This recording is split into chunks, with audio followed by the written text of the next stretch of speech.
So know, like, and trust is important.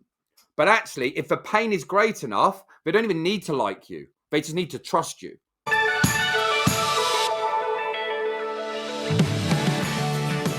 Hello, and you're with Aveline Clark on the 6-Star Business Podcast, where we have conversations about what it takes to be 6-star as a 6-star leader in a 6-star business in a 6-star world. And in today's episode, my co-host is Remini Armitage, and we sat down with David Angel from the UK. Talking with David was just one of those conversations that reminded me of the importance of trusting in ourselves and our own genius and believing that we all can make a difference, even if it's just to one person. And his story is one that probably most of us can relate to. You know, we all have moments where we crash, where we fall over, things happen beyond our control, and yet he has picked himself up. He was open to the way that life offered him, you know, the next step and the next step and the next step. And today he's doing what he can to make a difference in the world, help businesses, and he does it with a heart of gold. And it was just a lovely conversation. I invite you to sit back and enjoy this episode with David Angel.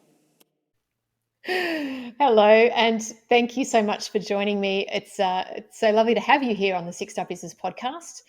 Welcome, Remini. Thank you for being my co-host this evening or this morning for you. How are you? It's great to be here. Yeah, good, thanks. How are you? I'm great. And we've got David Angel with us, also from the UK. Good morning to you, David. Morning. How are you? I'm really good. I'm good. I made pancakes for the kids this morning, got them sent off, done 4 calls already. This is my second Zoom of the day and it's 9:30. So that's a busy start to the day. Busy and very productive. You are flying. Yeah, my day starts at like 5. So it's good. Lucky I like what I do. Yes. Well, I'd love to get started by asking you a few questions about that. So could you tell us, I guess, where you are in the world and tell us who you serve and how you serve them? Okay, cool.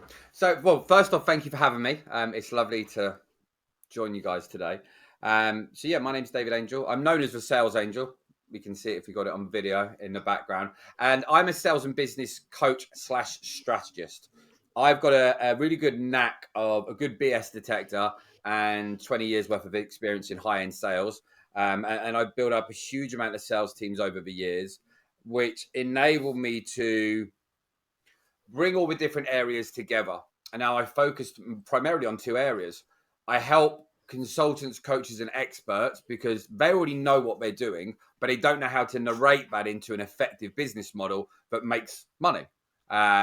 So I work with people typically on a 1-year basis where we work in the business to help them develop all the systems, frameworks, processes, and skills that they need to monetize on the stuff that they're trying to move forward.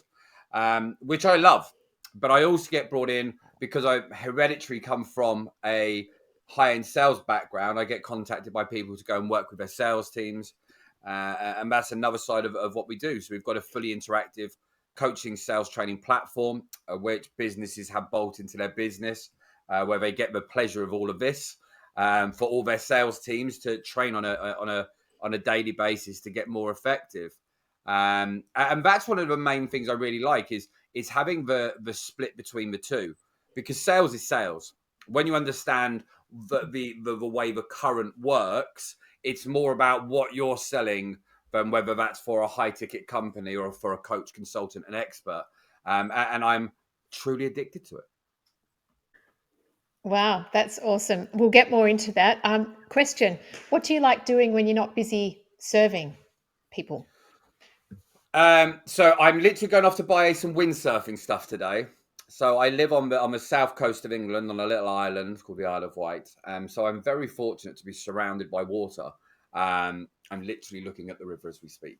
So for me, I find it very peaceful. I don't drink, I don't party anymore.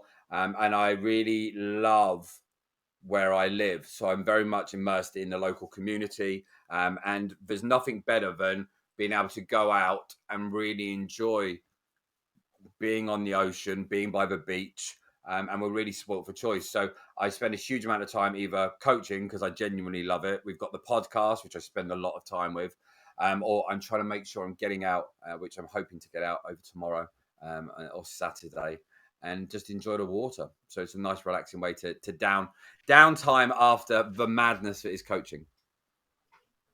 I fully understand that, and being a fellow beach lover, outdoor lover, and I know how restorative and grounding being in the ocean can be, and so yeah, fully understand that. That sounds exciting.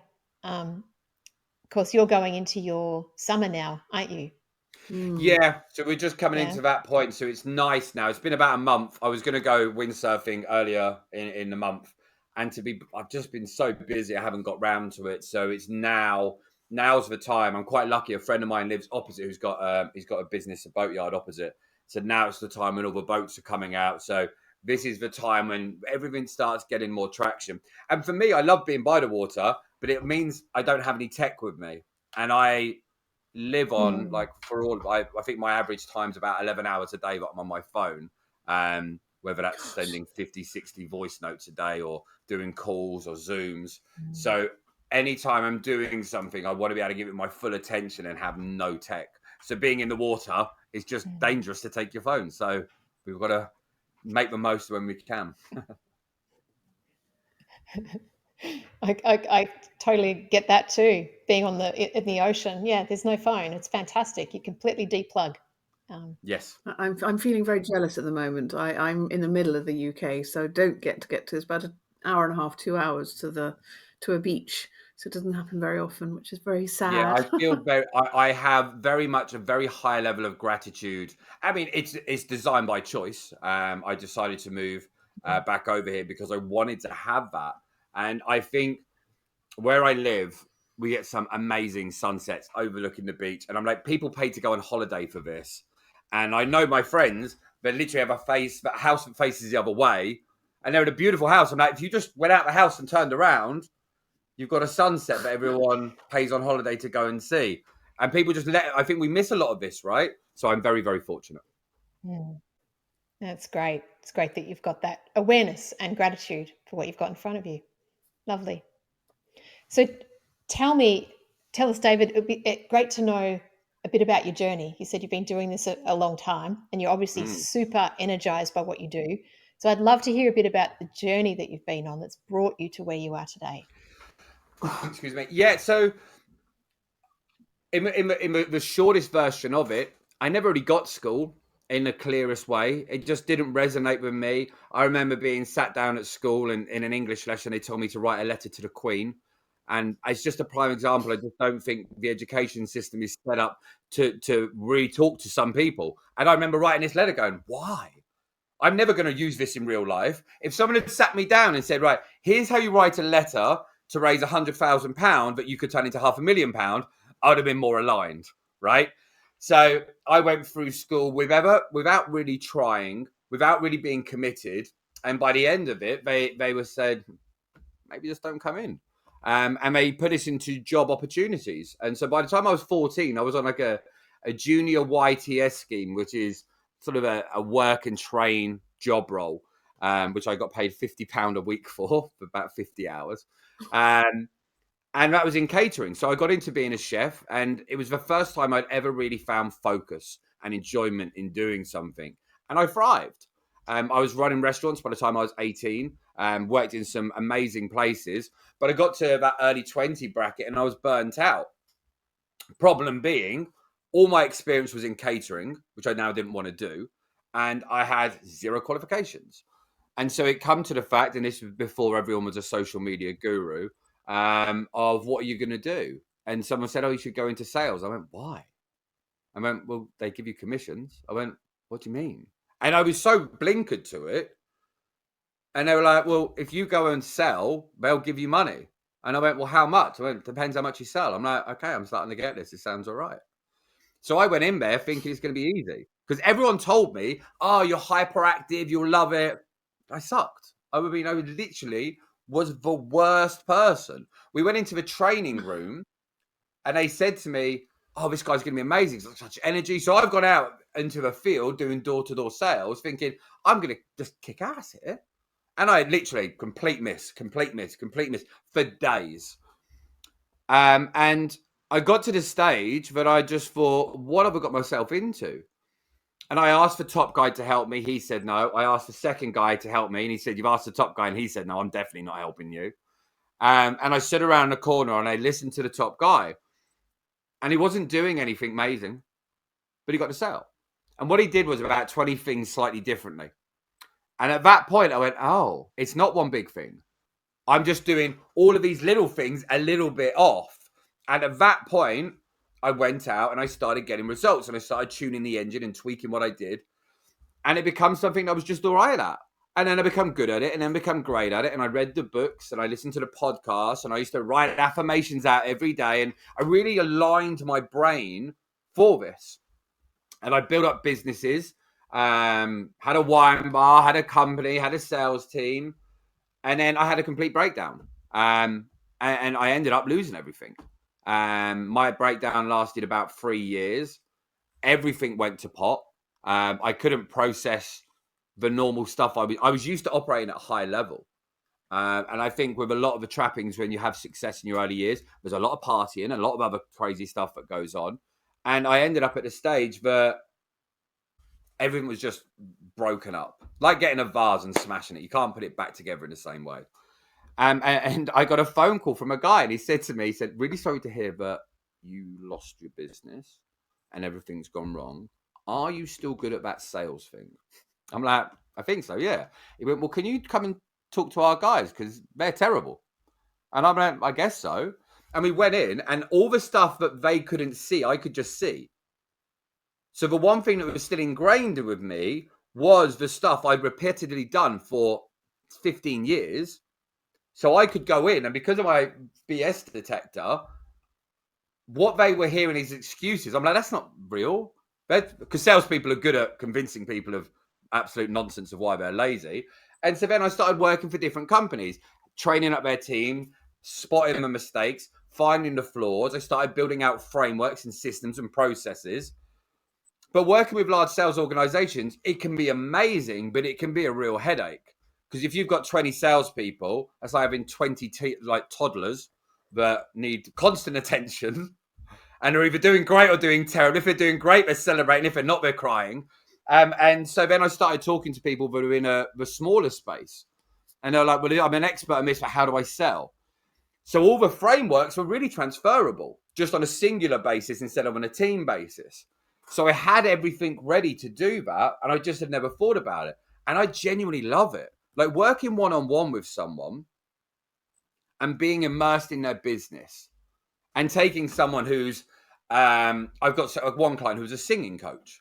Amazing. Like sung at the Royal Albert Hall. She sung in Shrek, big stuff. And she wanted to teach other musicians how to monetize their skills after their career.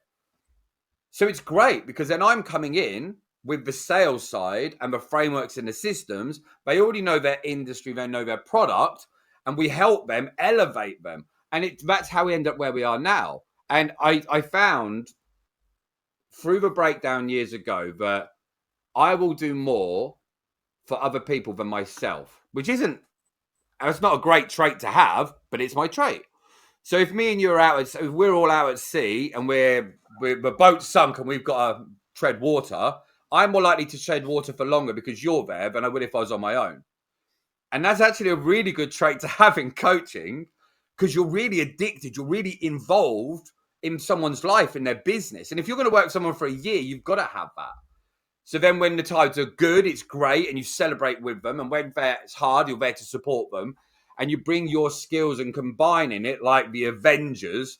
I'm bringing my skills and frameworks and strategies and combining that with their 15, 20 years of expertise to develop them a business that eventually they don't need me for. And then they ride off in the sunset, having a great time. So that in short is where I've come from and where we've got to and where we are now. Really interesting. I think one of the things that, the way you train people and, you were saying, you've got a bullshit detector. Sorry, shouldn't have probably said that. But my background is marketing and biz dev, and I've worked with a lot of salespeople, and I've certainly come head to head with people who are very, very good at BS. How do you find people who are that kind of full of themselves, good at selling themselves, Yeah. but actually, when it comes to it, they're not great salespeople because they're just good at selling themselves. So, what is it that makes a good salesperson? I mean, I think I know from my perspective and the way I've done it in the past, but from your perspective, what makes a good person who can actually sell? Do you know what? I think introverts have got the market covered now. I think it used to be very much an extrovert market where extroverts full of energy. Like for me now, I'm like a dinosaur. People like my energy for coaching because it motivates them and it inspires them and it keeps them going. But if you're buying from someone, you want a bit slower and more concise and more thought led. The problem is if I come in high energy, high tempo, people are the barriers go up. And now, if you want to go out and sell, your big thing is you want to be able to see what my brain's thinking. So if you feel like you can see into my mind when I talk, you're more likely to believe what I say. So instead of it now being 100-mile-an-hour hype, the dinosaur method, the outdated method, a lot of it now is a lot more thought-led. Instead of me saying I can definitely help you, it's more, we might not even be able to help you. And here's something I'm thinking. And if we're talking more about my thoughts and my ideas and my plans, could this work? And maybe this might work. There's actually less certainty in sales now for successful salespeople. It used to be 100% certain. Where now people want to see that lack of certainty on just because I've got a product doesn't mean I can help you.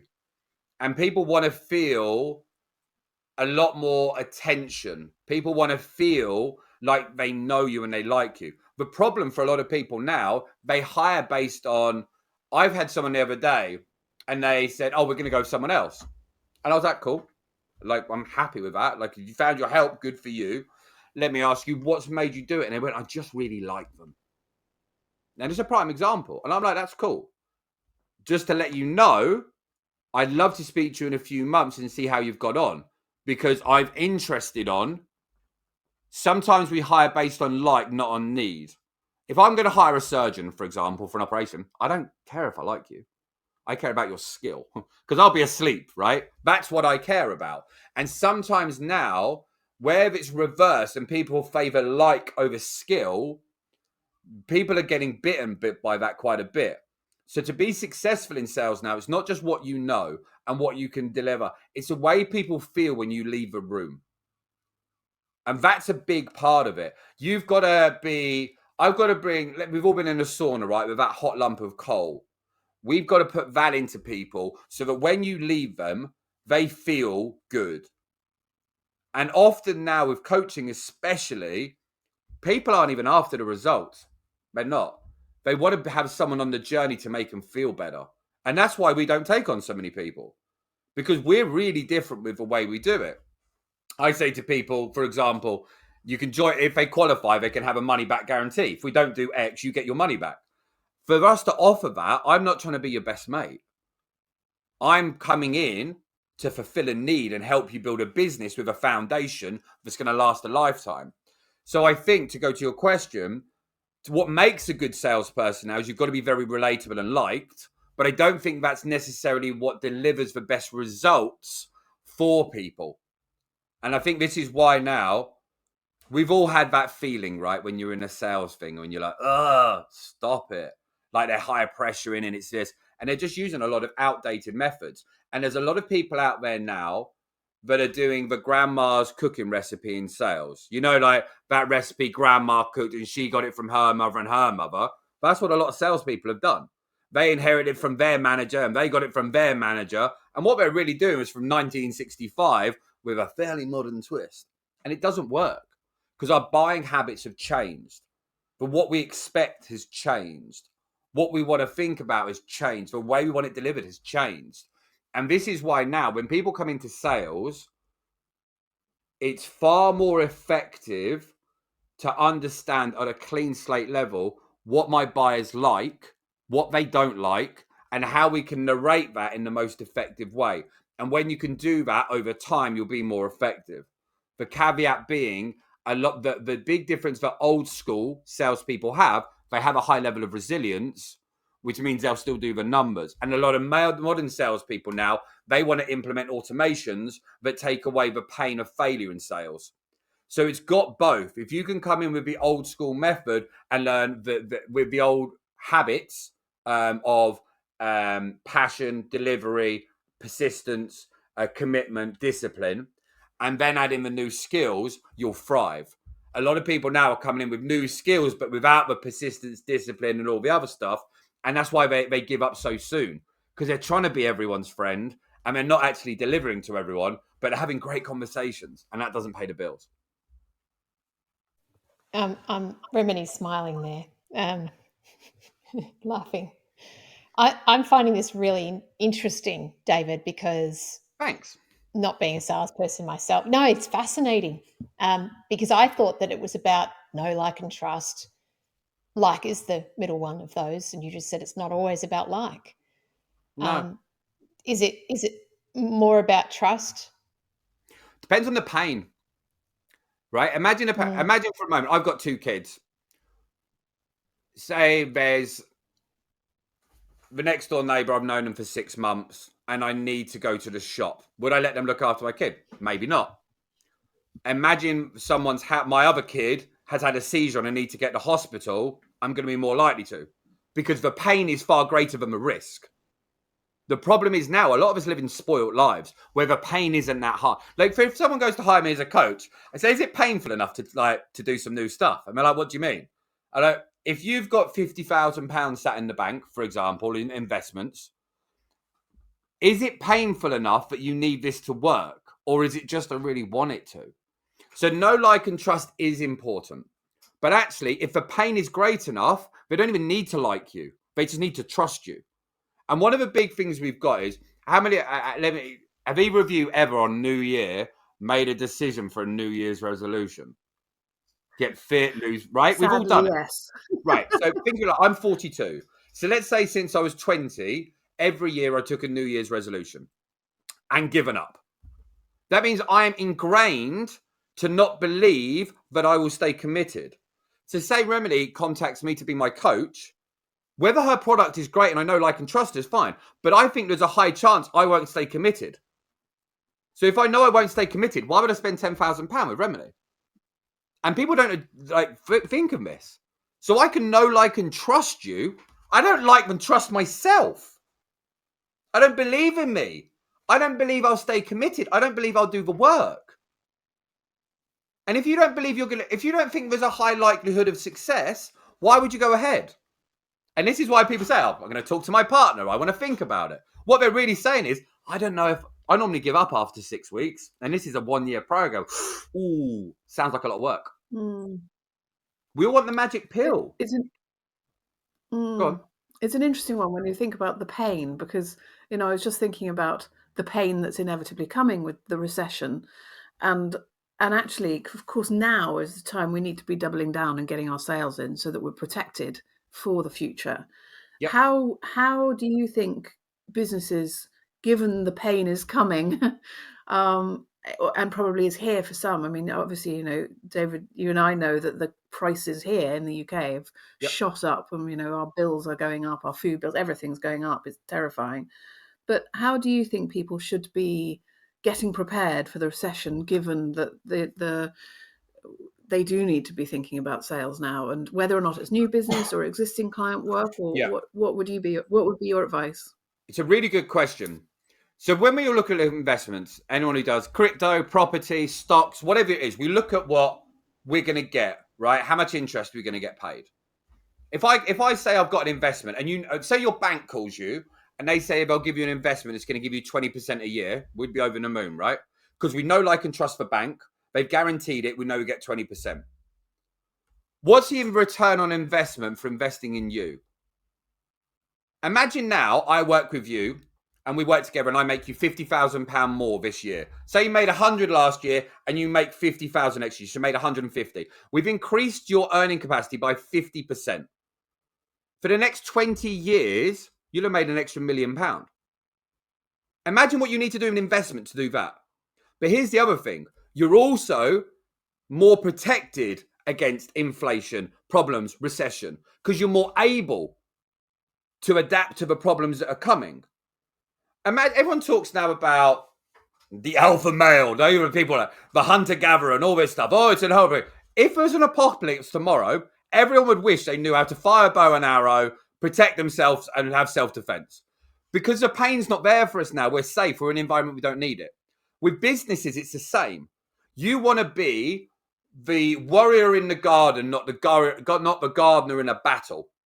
And we're at a stage now, most people have been in an industry where it's just easy. Not simple, but they've been making 80 grand a year, 100 grand a year. I get inbound leads. So many people turn up to my events. Yeah, this is great. Companies have got an allocated budget to spend on your product. So they just find the, right?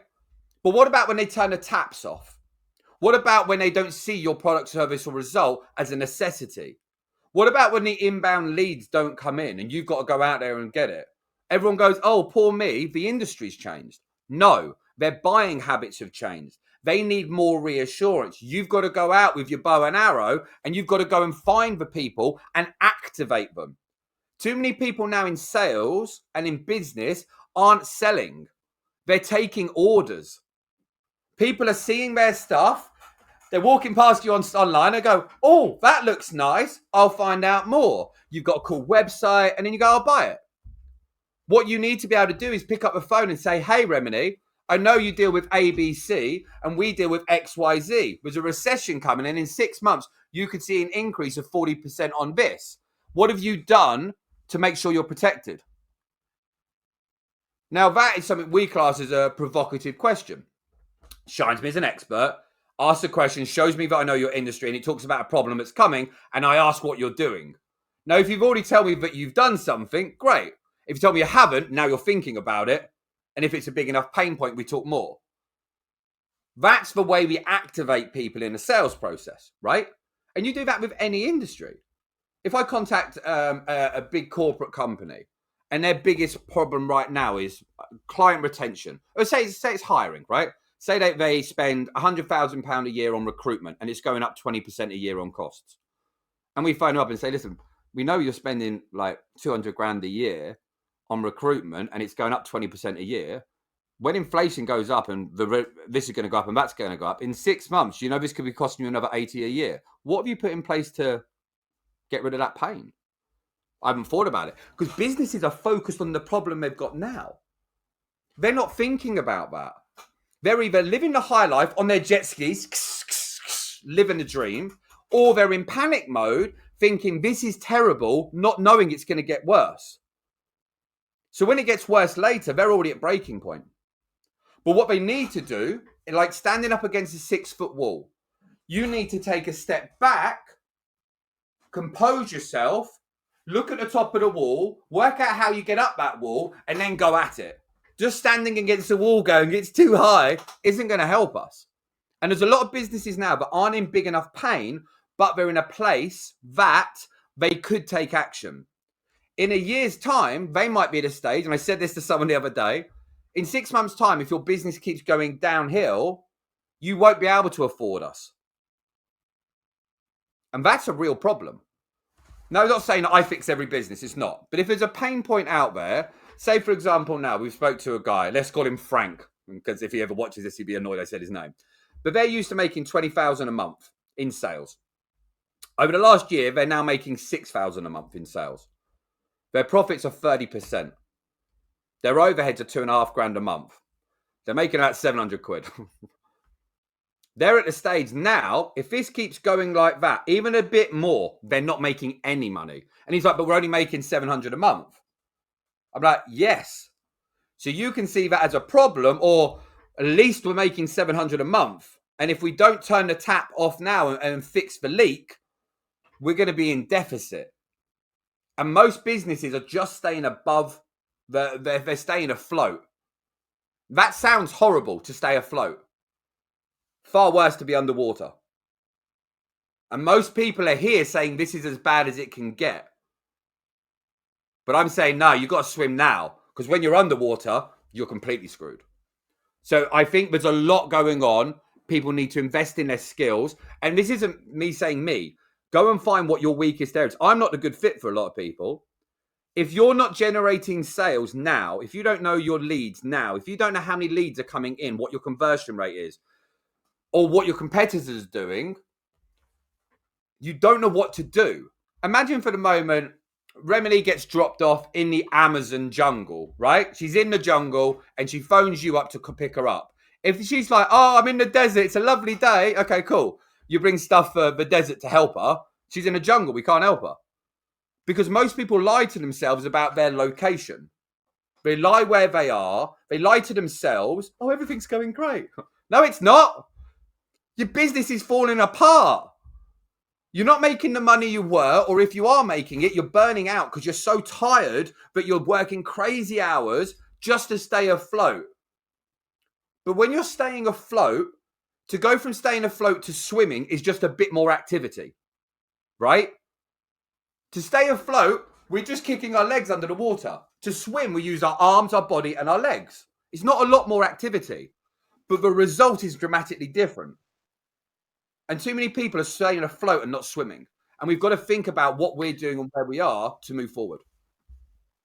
But how do you convince people? I mean, as I say, it's kind of my background, marketing, and people so often when they're kind of faced with this kind of, oh my God, recession's coming, help, or we've got to turn off the tap, we've got to stop, and we're going to do everything ourselves. And how do you convince people that they actually now is the time they should be spending on their marketing and sales and proactively trying to go out there and nurture their existing relationships or nurture those leads and do those events, get out there, meet people? How do you convince people? I mean, it's obvious to us, but how do you convince people to spend the money now? One, you don't convince people. It's the whole take the horse to water, you can't make it drink. The more you try and convince people for it, the more better. Do you know the big thing you've got now? We've got so much cool tech.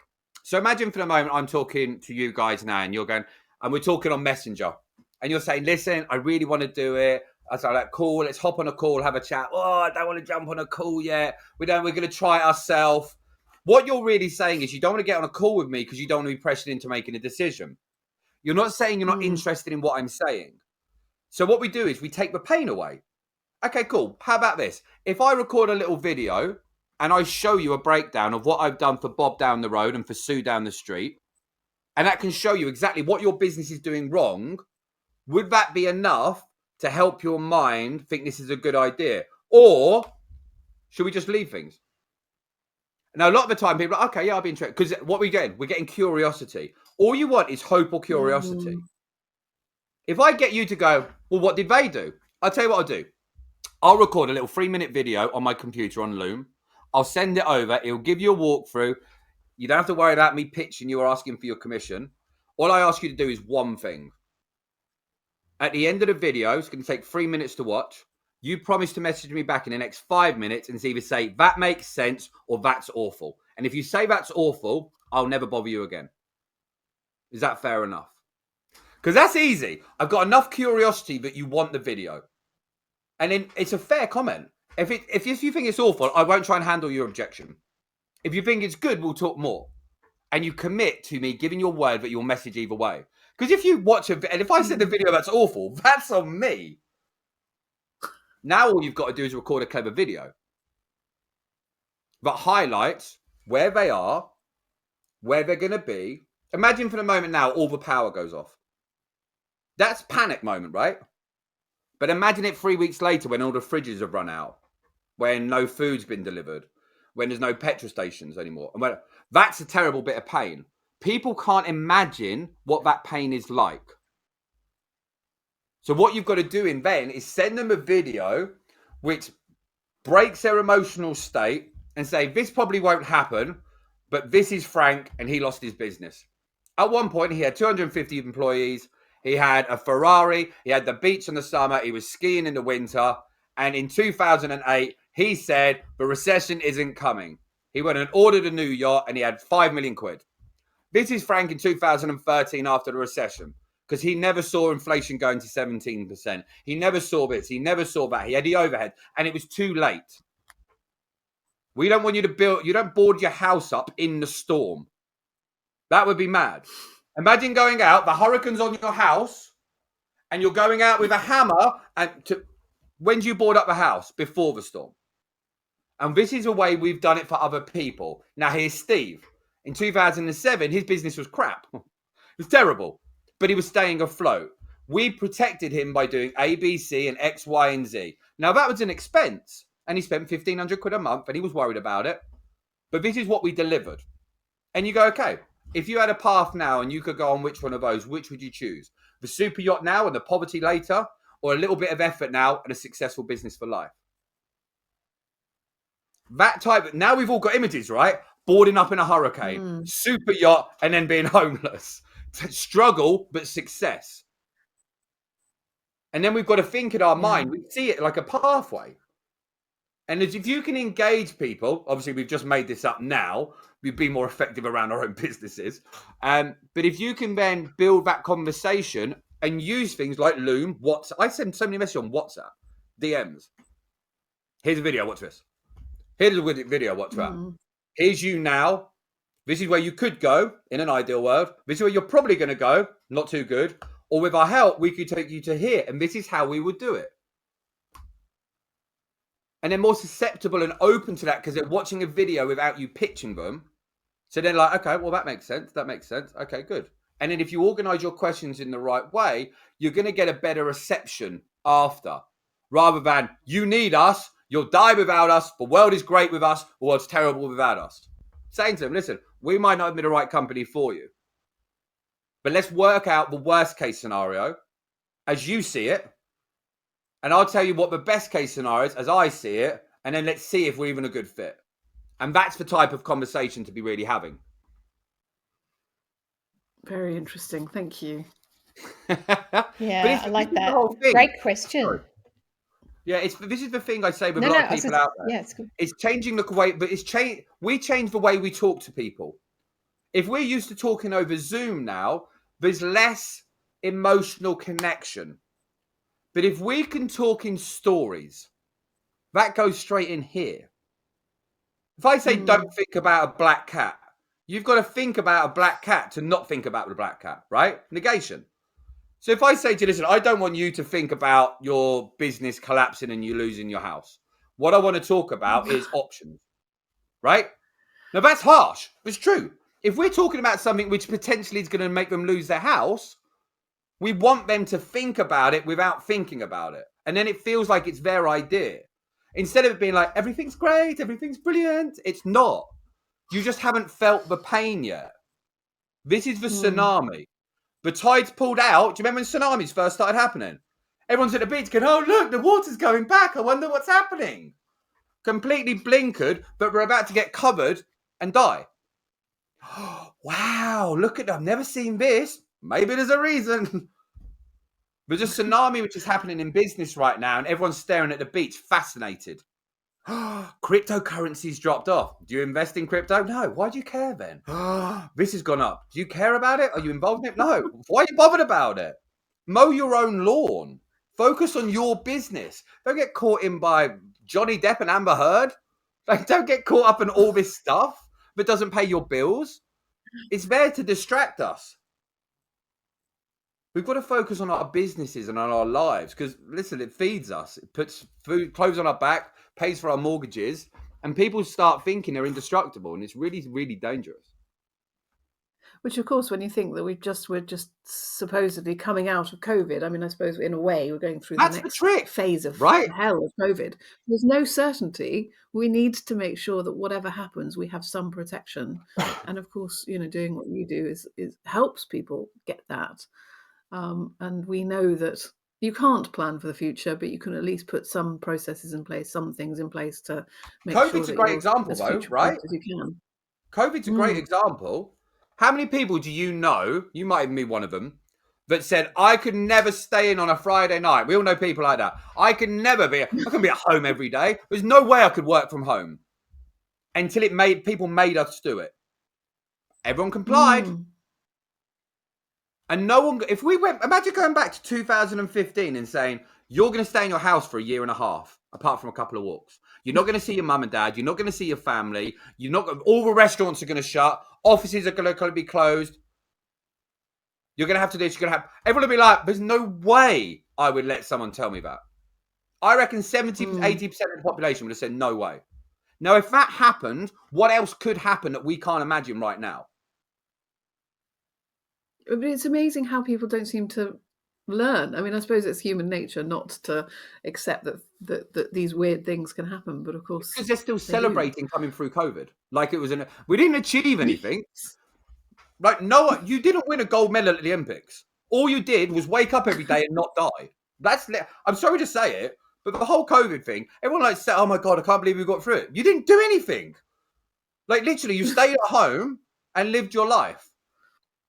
And I don't think a lot of people are celebrating it like they achieved. No, you didn't achieve anything. And they're like, oh my God, yeah, we've got through COVID. No, we didn't. We just got on with life under some restrictions. Yeah. That's not us pushed to our boundaries. We didn't wake up. I don't know about you. I didn't wake up and start researching how to create the next COVID vaccine. I just watched a bit of news and I got on with my day to day with a few restrictions. I shouldn't celebrate that. If we're thinking now that we were in control, we weren't. We followed under the bias and the things that we were told, and it was something we never got. So we had a lot of anxiety, we had a lot of fear. So we feel we overcome something, but actually, realistically, we didn't. We just got through it. In the same way we grieve. We should be happy we're past the grieving stage, but we can't celebrate that and not pay attention to what else is coming around the corner. Thank you, David. I haven't heard it spoken of like that before, and I couldn't agree more. What you've said highlights that we need to be resilient in our businesses. We need to, because it feels like a lot of it, proactively resilient. Yeah, and not just we're owners, resilient because we had to be. We have to choose to. Yeah, and people are pulling. Whether it's the wool over their own eyes, or they're just looking through, rose-colored glasses, or they're just assuming, or they get distracted with other things, like you said, watching Johnny Depp and Amber Heard, and not focusing on staring around. Yeah, I someone said something about it, and I was like, "What?" And it's like, "Haven't you seen it?" And I was like, "No, I have a lot. I've got stuff to do." Like I watched a video on it the other day, and I found myself watching it. I was watching it for like 6 minutes and I suddenly got interested and I went, what are you doing? You're trying to make £1 million in the next 2 years. Great. And it's not the problem to ever get drawn in, but we get drawn in for a second. If you want to watch some crap on TV for half an hour, watch it. Enjoy it. You want to eat junk food, enjoy it. But don't, when I put on 4 stone before and all I was doing was eating, watching TV. Like I wasn't hungry. I was just filling my gullet for no reason. And at the moment, most people are taking in information on TikTok, on Instagram, and not even consciously doing it. And that's the problem. When if I say, listen, I'm going to sit down today, I'm going to watch every TikTok that's ever been made. Good for me. I chose to do that. But if that's what I choose, right? If that's a conscious decision, most people aren't. They've got the TV on and they've got TikTok on. And they don't even know what they're looking for. That's the problem. It's actually brings a question around, which with all the technology and the TikToks and the LinkedIns and the Facebooks and all this stuff, all the social media, obviously, I come across quite a lot of people say, oh, I need to get more content out there. I need to do this on this, and I need to do that on that, and I need to create more social media and more content. And actually, I believe that it's good for kind of building credibility and it is good to be there. But I wonder what your thoughts are on the importance of social media and constantly creating content and things alongside the sales and the building your business. So what are your thoughts on that? This will annoy some people probably. Right. So social media. So for example, I think over my social medias, I've probably got 50,000 followers. Just my Instagram say got, I don't know what it is, like 14,000. Most people are creating content for their clients, right? That's what they're trying to do. A lot of the time, your clients don't comment. I don't know a single one of my clients that ever commented on a single thing I posted before they bought from me. They saw some,